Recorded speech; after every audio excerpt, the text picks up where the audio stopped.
Today we're joined by Matti Neustadt, engineer turned lawyer turned founder, whose startup V4 Final is reimagining the role of legal departments inside organizations. If you've ever wondered how legal can move from cost center to strategic profit enabler, this episode is for you. Welcome. How you doing, Matti? I'm good, Ed. Thanks for having me here. All right, first question. Can you walk us through your journey from studying applied physics at Purdue and working as an engineer to making the pivot into law and ultimately founding V4 Final? Absolutely. And it's funny because I swear I stumbled into a physics major too. When I applied to Purdue, you had to declare your major ahead of time. And I just thought, I'm going to pick this is just kind of how I operate. I'm going to pick the hardest thing I can think of because if I can accomplish the hardest thing I can think of, then I know I can do anything. And I said, well, what's the hardest subject I can think to study? Physics sounds good. And I showed up and I had this amazing professor, Dr. Pete, I can't remember his last name now, who was our freshman year physics instructor for the honors physics majors classes. And he was amazing. I absolutely loved it and stuck with it. Really got interested in geophysics and material science and ended up getting an internship at Intel. Loved it. Took a year off of university to just intern at Intel, came back, graduated, went to work to Intel. And about 5 years into my engineering journey there, doing like supply chain quality, I was going in at 2022, going into these international manufacturers in Japan and Taiwan and be like, yeah, I'm here to audit you. It was crazy. But about 5 years into that journey, my boss took me aside, as all managers did at Intel, and said, we want to talk about your career path here. Do you want to become a principal engineer or would you prefer a management track? Either way, we think you're going to have to go back to school, either get a PhD in electrical computer science or an MBA. And Intel has the resources to support you. We have a tuition reimbursement program, all these other things. And I said, great, let me think about it. And I kept thinking about it and thinking, God, I do not want to. My last semester at Purdue, like, what was it? It's like three-dimensional calculus type crap. And I was like, I do not want to do more math.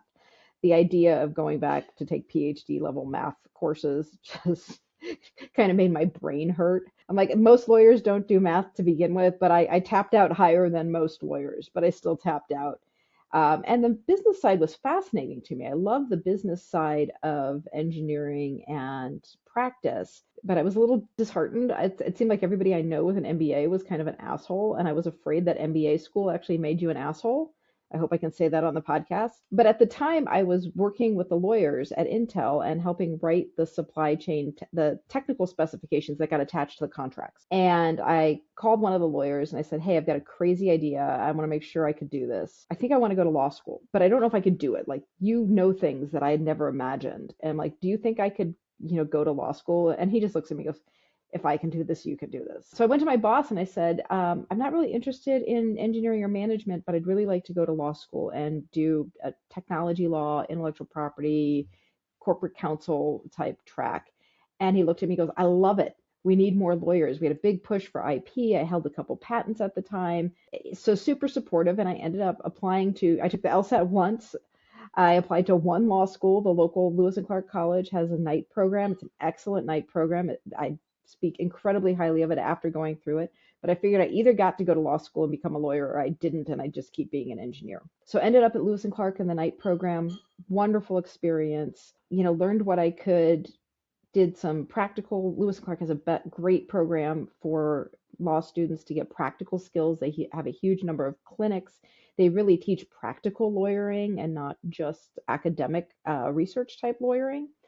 And ended up interning or took a clinic class with one of the local firms and got an offer to go work in intellectual property and technology transactions at Stoll Reeves, regional powerhouse. But then finally pursued my view of going in-house. I wanted to work in-house. I wanted to really be embedded in the business and help make combined business, engineering, legal decisions, be a true partner to those folks. The way I saw the in-house team at Intel be a true partner to folks like me doing supply chain quality. So that's kind of how I got here, through a weird, convoluted path. So you had tremendous support from Intel. What motivated that pivot really when it comes down to going into the tech law? Restlessness. Yeah, I'm always looking for new things to learn and new things to do, and always kind of trying to bring myself higher and higher. I'm always looking for the next challenge and the next problem to solve, the next hard thing to go figure out how to do. But I've always loved technology. There's just so many problems to solve and so much opportunity for growth and learning and reward for curiosity and trying new things. You'll never run out of problems to solve, which I just love. Excellent. In working as an in-house counsel at major tech firms, what were the recurring frustrations and inefficiencies that you observed that planted the seed for V4 Final?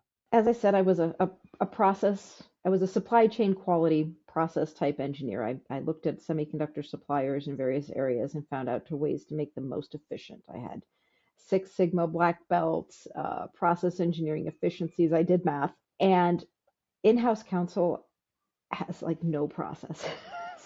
They were really bad at process. Everything was kind of ad hoc, specialized services. And we kind of did ourselves a disfavor by convincing ourselves that every problem was so unique that it had to be specifically adhered to. Like everything was so unique that you couldn't implement a process, or you had to overcomplicate the process to deal with every potential contingency from the very beginning. And I would, one of the things that I did when I was the head of privacy, cybersecurity, and data governance law at NetApp, I had to implement a privacy program for review of personal data processing. And we wanted to automate it because everything that processed personal data, which was everything, had to be reviewed for compliance with the GDPR and the CCPA. Okay. And we wanted to put a process in place for this, and it was a nightmare because they wanted to come up with every possible contingency. They wanted everything to be fully automated from the beginning, down to who had to handle the problem, who got the notice, who signed off on it, what was the process flow at an individual level. Because if you wanted to send an email, and everybody was used to using email, so they wanted to do everything over email. So you had to kind of hard code everything into this platform they gave me, because they said, oh, we've got this no code solution, go build it. You were an engineer, you can work with this. I looked at it and I said, I don't know how to use this. Yeah. I was never a software engineer. I worked in hardware and manufacturing. So we had to hire consultants and service providers and spend even more money doing that. And they got something built and it worked well, until it didn't, because somebody changed jobs. And all of a sudden you had to go recode the whole thing because you had to put a new person in the role. Okay. Or in the middle of all of this, we had it up and running, it's functional. The Schrems 2 decision came down from the CJEU in Europe, and that changed how you had to do privacy reviews. It created additional steps. And so I said, oh, we need to add these steps in. We should be able to just insert them in the process. Oh no, if like we have to rebuild the entire thing, and then everything in process has to be manually sent over to the new thing. And I was like, why did we build such a non-resilient process? We needed much more resiliency built into these processes. And for that, we had to step outside of our own egos and say, hey, this isn't that unique. There is something repeatable at a base layer here. And so when I originally got involved in venture capital. I wanted to find the company that did what V4 did and invest in them and sit back and watch them make money for me. I couldn't find them. So I invested money, but I no longer could sit back and watch somebody else work. I had to do the work. Yes. But again, I do hard things. I always find something hard to do and go find it. But that's what we wanted to solve. We wanted, like, how can we break this down to the simplest process that we can repeat, and then allow the uniqueness to operate within the process without necessarily disrupting everything else we do. Excellent. You've always taken on deep challenges. You've earned a lot of credentials, but you also been recognized for top 100 women of influence. How have those experiences shaped your worldview in legal and tech business? I think the recognition that not so much shaped it. That was kind of a surprise, actually, when I was told I was nominated for it and then made the list. Influence is just something I've had to do to solve hard problems. From the very beginning of my career, I was given hard problems to solve and often told to go find resources without any authority to direct people's work. So I had to go get people to do things for me that when I was not their manager, when I had no influence over their career path or their success, I just had to convince them to influence that action. And from early on in my career, that expectation to influence without having authority shaped how I worked. I wanted to influence by finding ways that a solution could benefit everybody. Okay. And I've just always worked to that, especially when it came to things like, data privacy and data protection and cybersecurity, where we were all on the same team in terms of the goals we had, even if we weren't on the same actual management structure where our personal growth plans and career plans were aligned to what we were working together on. So influence was just something I had to do. To be recognized for it was surprising, if nothing else. But it's good to it felt good. Great accomplishment. Yeah, I think I'm far more motivated, but I was also recognized by ALM, American Legal Media, as an innovator of the year for in-house counsel. And that was for that workflow solution that I built that quite frankly just broke every time something was changed. It was not resilient. And it's one of the reasons that motivated me to start V4 Final too, because I realized that I was recognized for that because it was truly innovative, even if it was not scalable and resilient. And I could do so much better if I hadn't been tied to this tool that the department had already bought. If I could really make it from scratch and start from the characteristics I knew it needed to have. It not only needed to solve the workflow and workload management issues, but it had to be resilient and it had to scale and it had to be useful across different legal practice areas. You couldn't just build it we can only do contracting workflows. You had to do contracting for sales, for procurement. You had to do privacy reviews. You had to do compliance reviews. You had to do SEC reporting and regulatory reporting and product advising, everything the in-house counsel did. You couldn't just focus on one area, which too many solutions today do. They just go, oh, legal is contracts. Legal does so much more than contracts. Absolutely. And you are very humble and you are very smart and you earned all of that. How does V4 Final use AI, analytics, and automation to help legal teams? Well, we do it in a couple ways, and we have roadmaps to do it in more ways. Because one of the things I have really found too is AI is a great enabler of various processes, but it's not what people need the most. They need the functionality to begin with. And the question is, how does AI add to the functionality? And some of the ways we use AI to add to the functionality of kind of this workflow, workload, performance management of your legal teams is we want to make the legal teams more efficient at understanding the business and the client's needs. Legal is a service industry. We need to work towards the client. We need to enable the client's business. We've got that old phrase, the safest ship never leaves the harbor. Lawyers can't be so risk adverse that we hold the business back. So we use AI to get and summarize business information for the lawyers to understand the business operations, the business risk profile, the business growth profile, the business priorities, so that they can give better legal advice. They can give great legal advice that's super risk adverse, that would, withstand any challenge you could ever think of in court, but the probability of actually going to court on any of those matters is probably like 0.1%. So how do you get the information you need about the business enough to give practical legal advice that enables the business, that moves the business forward, that helps the business meet its goals while mitigating against the greatest risks? It's smart automation. It's smart automation. Yeah. For example, if we're automating a contract review for a negotiation, we don't just tell you what's the legal impact of, if somebody inserts, say, in a security addendum, company agrees that it has and will maintain an ISO 27001 certification. We're not going to give you an academic dissertation of what ISO 27001 encompasses and how it's been interpreted in reasonable security laws across GDPR and CCPA and data security legal interpretation. We're going to go and use AI to say, does the company have the cert? What's covered in the scope of the cert? What's roadmapped to be covered in future audits for the cert? How do we agree to this for what we can agree to it and only push back where it's not possible because the business isn't going to do it? So we kind of get the right facts for the lawyers to give a better assessment and path forward for the business. Is that how you define the value you're giving when it comes to the legal teams you're helping? Yes and no, but what we define the value of the legal teams as how well does the legal team enable the priorities of the business? Okay. And we have a proprietary method of determining corporate priorities in order and then ranking legal requests as they come in terms of what is the highest value to the company for the client purposes, and put things in order so that the lawyers can work on the right things to move the business forward in terms of what the business needs the most through their corporate priorities.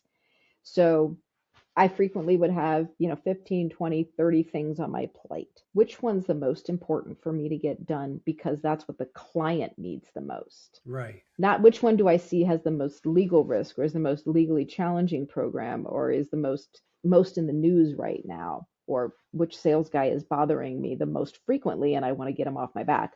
But what's really the most important thing that the business needs done right now? Because every one of our customers and every enterprise has limited resources.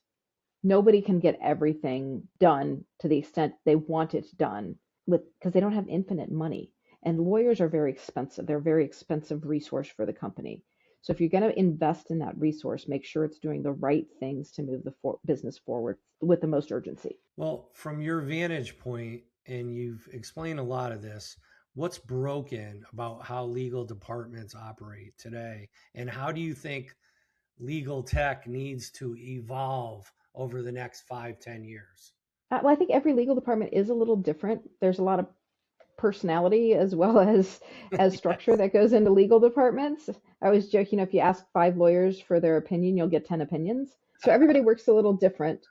I do think that lawyers do have a tendency to focus on the legal issues often that they find most compelling. Almost all of us have some sort of practice area that we've focused on. I won't necessarily say specialized. A lot of us do a broad number of things. Like, for example, my background is in privacy, cybersecurity, and like digital regulatory compliance. Okay. And so when I build V4 Final, I'm very focused on making sure we build it to be compliant with regulation and like the EU AI Act and the GDPR and the CCPA. And I pay attention to that because that's really what my focus is. So you're really paying attention to all the regulations. Yeah. State, local have different right Yeah, and now. It's all and different. different people work like a company that makes pharmaceuticals, they're going to have a heavy focus on FDA compliance or maybe HIPAA compliance. Mm-hmm. And they might have lawyers that focus on that. So if somebody sends me a generic issue, like a contract for review, I almost always just instinctively zoom in on the data protection sections. Mm-hmm. If I work in pharma, I'm going to zoom in on the FDA areas. If I work in consumer products, I'm going to zoom in on liability and product safety. But all of us suffer from that focus, and we'll focus almost first on our area of legal specialty because that's what we're trained for. That's what we have malpractice insurance against. It's our specialty. And we can sometimes fail to forget that the business still needs to operate the business, that it still needs to be a successful enterprise. It needs to meet its goals for market penetration and revenue generation and profitability and investor expectations, consumer expectations, customer expectations, if it's consumer versus business to business. So the business is trying to balance all of these things, and the lawyers might just be focused on one area that they're specialized in, especially at smaller companies. If you don't have a great strategic leader and like a chief legal officer for larger departments or things like this. And the other thing I see too is if you're big enough to have like a legal ops department or they're focusing on legal value, they focus on a single metric of outside counsel spend. How much money did we spend on outside counsel? And that's the only way they judge their success or failure or impact is by their budgetary compliance. And that's so little of what we do because how much you spend doesn't tell you how much impact you've had moving the business forward. So we're trying to get numbers and metrics other than just how much did I spend on outside counsel, but how much value did I get for that money? Excellent. V4 Final. your biggest obstacle and how are you tackling that? Yeah, as my business, let me tell you, you get a really quick education on the business prioritizations when you go from counsel to CEO. Um, but I think our biggest obstacle really is we're building B2B software for enterprises with large scale legal needs. They need to manage that. By the time a business has large scale legal needs, they're more risk adverse than a startup. Mm. And they don't necessarily want to take a chance on a new technology. They're kind of set in the way they do things. Change is hard for everybody, but change is particularly hard for legal teams because they're risk adverse by nature. Our job is to mitigate risk as lawyers. So taking a chance on a new startup is a hard call when you again have limited resources. They can spend that money on outside counsel. They can spend that money on one of the many CLM products that they have because they know they have contracts. So to take a chance on V4 and say, no, I really want to get a hold of the value my team is providing to the company, or for companies who are solely on outside counsel still, I really want to take control over the value I'm getting for a diverse set of legal services, and not just focus on the dollar amount spent, but the value returned. They still need to be able to jump into the I'm willing to take a chance on a newer company. So getting over that kind of risk aversion with a new company is probably the biggest obstacle we have right now. So, looking ahead, the next 6 months, a year, what are your biggest growth goals for V4 Final? And what impact do you hope to achieve for in house legal teams? And how do you want to shape the broader legal tech industry? I know that's a lot. But we'll avoid reshaping the broader legal tech industry in the next 6 months. I think that might be a little ambitious just for even for me. Um, but in the next 6 months, we definitely want to scale out our early access program to expand to more customers so that we can get the metrics and some critical case studies so that we can go to the more risk adverse businesses and say, hey, here's some data. Here, we're going to bring the receipts.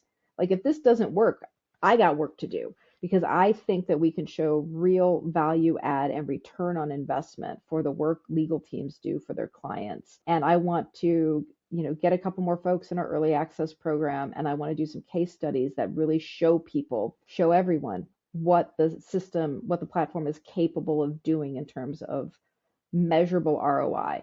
And exactly are you going to reach out to find these clients? Most of what I'm doing right now is what my advisors call our founder-led sales, which means I'm talking to the people I know who I know have faced this problem before because I've been a member of the team facing that problem, and I'm working with them to basically put together a proof of concept to say, hey, you do this in the early access customer program. We will prove that the system works for what you need. We're going to bring the data to show it. And then I think you're going to love it so much that you're going to keep using it. But that's what we're doing right now. It's mostly me reaching out individually, talking to folks like you, sharing podcasts like this with the folks I know who are facing these challenges. Because I always joke if everyone who had this problem, who I personally know, came to me and said, we need it tomorrow, I'd be screwed. I'd have a scaling problem. I couldn't take them all on. So it's Would really that be a strategic good outreach problem right to now. have? That I'd find a solution quick.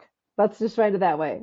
You would Yeah. find a solution because you are brilliant and I know you would. Another last thing, is there anything you want to promote, such as your business? The business, obviously, I would, promote the website v4final.com Okay. and encourage anybody to reach out to me. Most of my marketing is through LinkedIn right now, but to reach out to me through LinkedIn if they are interested in participating in early access programs. Well, it has been, thank you for so much great information. You're sharing your journey and your insights, Matti, your story from physics to law to startup, founder, and your mission with V4 Final. Show us that legal teams don't have to be bottlenecks. They can be engines of value. We'll definitely be watching how V4 Final helps in-house lawyers step into their full strategic potential. Don't forget to subscribe, like, and share this episode for anyone passionate about innovation, leadership, and the future of intelligent automation. I'm Ed Moran, and as always, stay visionary.